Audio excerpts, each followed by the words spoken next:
Hey guys, just ran into a major malfunction with a Sylvan arm folding stock adapter. The buffer retainer on the inside, when it is folded, sheared off and it lodged itself under the trigger, causing a very major issue where the trigger was locked up and the safety was locked up and everything kind of seized up on there. So I had to break everything down, get everything fixed on it, and I'll actually take you guys downstairs here and show you exactly what happened. I had a guy contact me about his lower, saying he was having some issues. One of them being he could not get his safety selector off of fire, his trigger seized up, and nothing was moving or working. I noticed that he had a Sylvan Arms folding stock adapter, and I personally have had some issues with those. So the first thing I went to look at was the retainer pin, the buffer retainer, and I noticed it was sheared off. That is a really common issue with these Sylvan Arm older generation folders. That's the biggest reason I switched all mine to Law Tacticals, because I was having the same issue. So then I decided to go look into the trigger, see if we could figure that out. And I noticed pretty quickly, right down here is the buffer retainer that sheared off. It is down there in the trigger, and it is causing your trigger not able to move and causing this not able to move as well. So hopefully you guys can see all the way down there, that little piece on the bottom.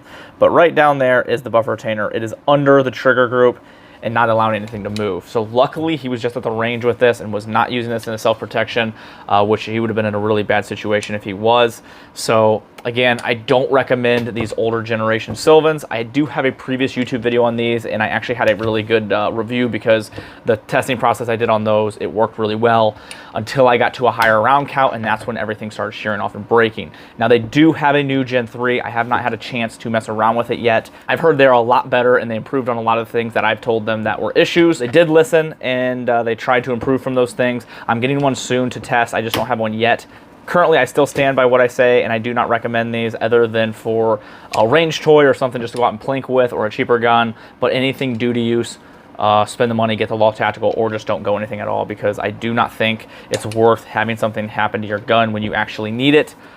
This could change once I talk about the Sylvan Arm Gen 3s, but all these older generation ones I don't recommend. So I'm going to break this down real quick, see if I can't figure out exactly what's going on. Hopefully that's the only thing that's a problem, and hopefully I can take this apart easily without anything being damaged in there. And I've got an extra set of hands here because Beckham's helping me, but we will go ahead and I'll move this light out of the way first.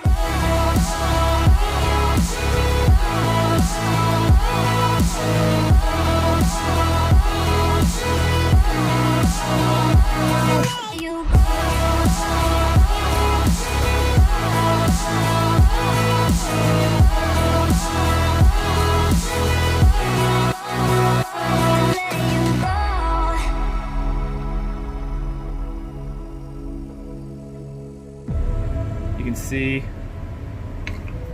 right there is where that detent was. Right there's the detent.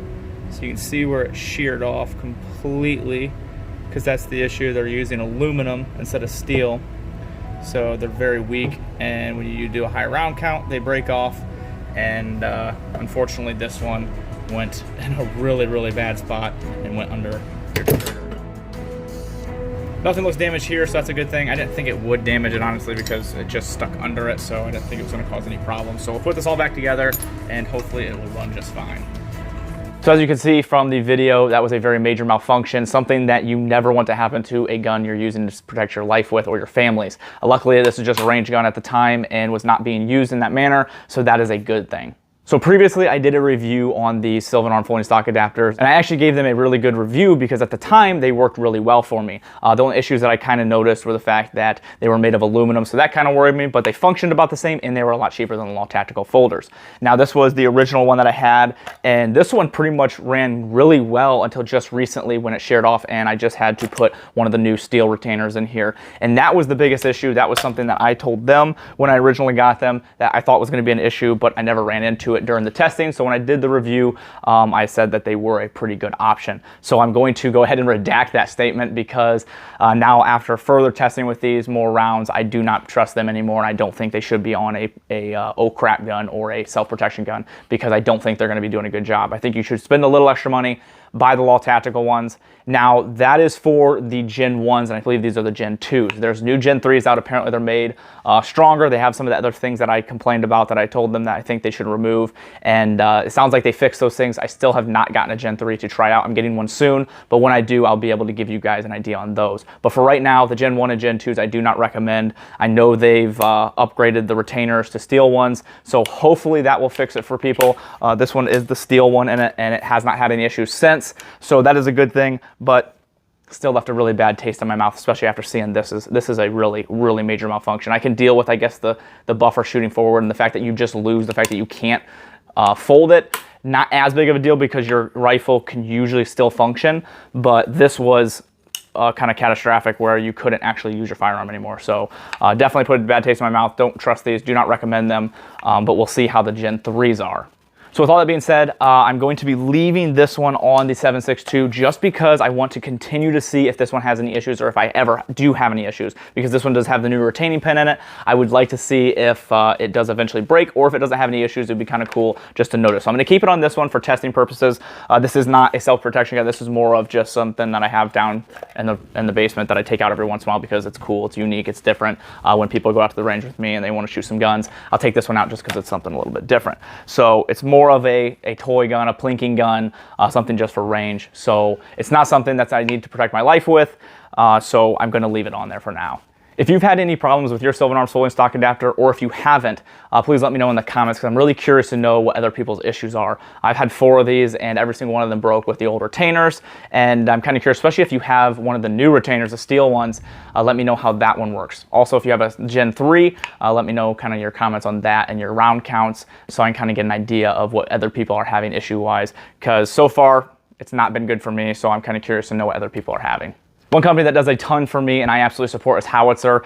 This is one of their shirts. They donate 5% of their proceeds to charity, and I think that is so cool. Talk about them in all my reviews. I wear their shirts every day, and I absolutely love this company. They donated $200,000 last year, and I'm really excited to see what they do this year. So if you guys are interested, there's a link in the description for them.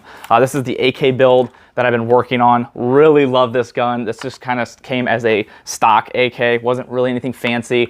Put the RS Regulate mount on it with a Holosun 403. I've got a Valhalla Tactical body with a Nightcore head and the Surefire tail cap, and then just a Magpul grip and then some Magpul furniture. So this thing has become a lot more fun. Also has the Meridian Defense BD3 AK compensator. So absolutely love this build. Had a lot of fun with it. It's a lot more fun now that's really modernized, so it's a lot more enjoyable to actually shoot and have fun with. So I just picked up some ammo from AIM Surplus. They had really good deals for it, so I ordered 1,000 rounds, and I plan on going out this weekend to actually go out and have some fun with this.